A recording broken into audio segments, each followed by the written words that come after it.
Hi, Monalisa Johnson. Thank you so much for joining us today. Thank you for sharing your personal, story about incarceration with your daughter, and also the challenges with mass incarceration in this country, that the country is facing today. I just have a few questions. The first question is that you asked the audience, about you were selected to go on the show 60 Days In, to be inside the prison and to sort of blend in as a prisoner. You asked the audience if anyone wanted to participate in the show, and nobody raised their hand. Nobody. Yeah.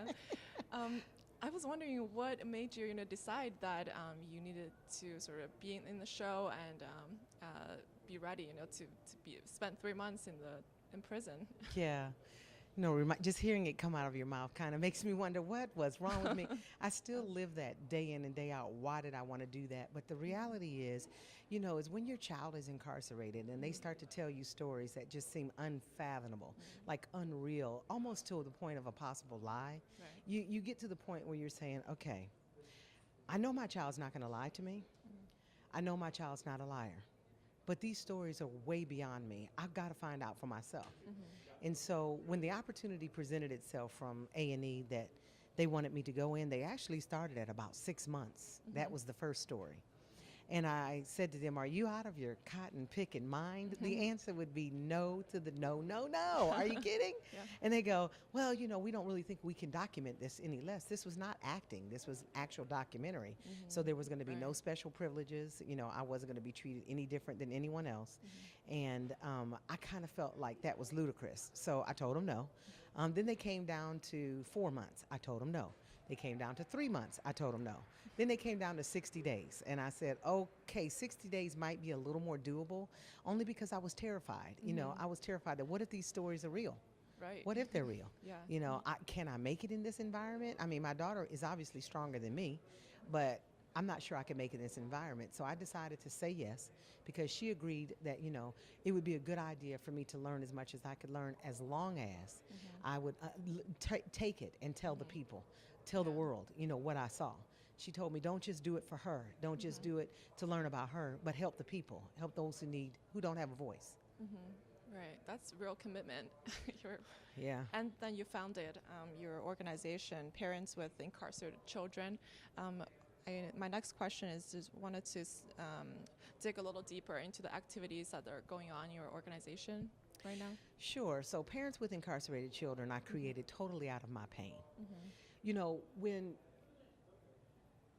you can't fix things that your children have going wrong, and you know that you're a mother, and you know that there's nothing you can do to make it better, you experience a pain that is something you can't explain. And I went through a lot of different situations mentally. And I found myself in some of the lowest places I'd ever been emotionally. I found myself depressed, filled with shame and guilt.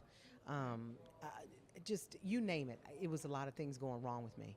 And so I decided to go on a journey of healing, and I wanted to figure out how to do it for myself because I was in a space where I really couldn't tell anybody about what I was going through outside of my family. It wasn't anything that I could just blatantly advertise and say, hey, I have a kid that's incarcerated. Can somebody help me?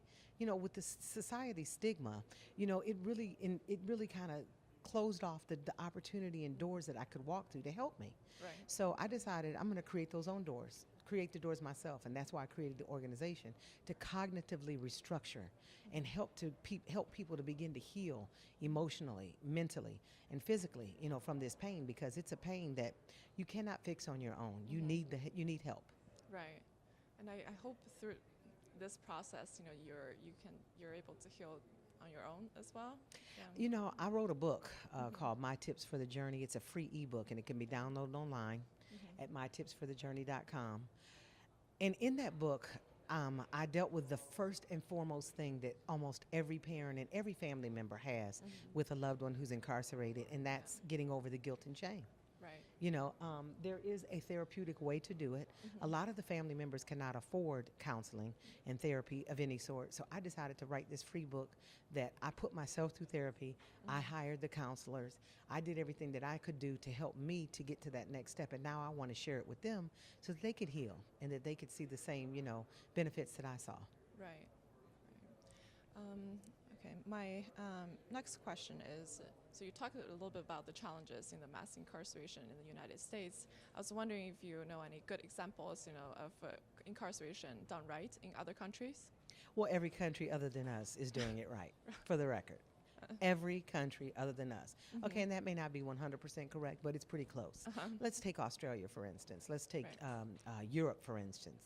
They're doing much better jobs at incarceration. As a matter of fact, the recidivism rate, or the returning rate of a felon or a returning citizen that would go back to prison or jail, they're having like 1 out of 500 or 600 returning, versus ours is 1 out of 2 returning. Wow. And we are putting people out worse off than when they came in. And that's not success. And America is built on the arms of success, built on the spirit, of forgiveness. And the thing that I am learning more so than anything is that we don't have compassion for each other. We have no compassion for each other. We would rather judge each other, which is so much easier to do, because then we don't have to take on your problems and other people's problems. All we have to do is care about ourselves. Well, that's not what America was founded on, and that's not what we're supposed to be in this country. So we can get it right. We have the platform and the blueprint to get it right. All we need is to just do it. Yeah. And your TV producing background came sort of in handy, right? And you're producing videos, for the educational materials. Parents with Incarcerated Children is producing a video series we're currently in production for right now called Prisoner of Hope. Okay. And this Prisoner of Hope series is going to deal with many subject matter experts, different psychotherapists, different therapists, different law, figures of the law, all types of political figures, civil rights leaders, and myself. And we're going to address the very, very difficult subjects that are taboo, so that these people who will not raise their hand and say, hey, it's me, I'm the one who has someone incarcerated, they don't have to do that anymore. What they could do is they can go into the privacy of their own home, and they'll be able to look at these videos and be able to learn the same things that I learned, except they're going to get it the easy way. I had to go the hard way. But I'm willing to share whatever I have to help people heal, and so that societies, families could grow stronger, and we could come together and, stop people from going back into prison. Because once the family becomes strong, then that's a barrier that can't be broken. That's something that will guarantee to, stop people from going back. Yeah. It's the family. Yeah. I hope more families, are able to heal, faster and sooner, through your programs. Sooner, quicker, faster. Yep.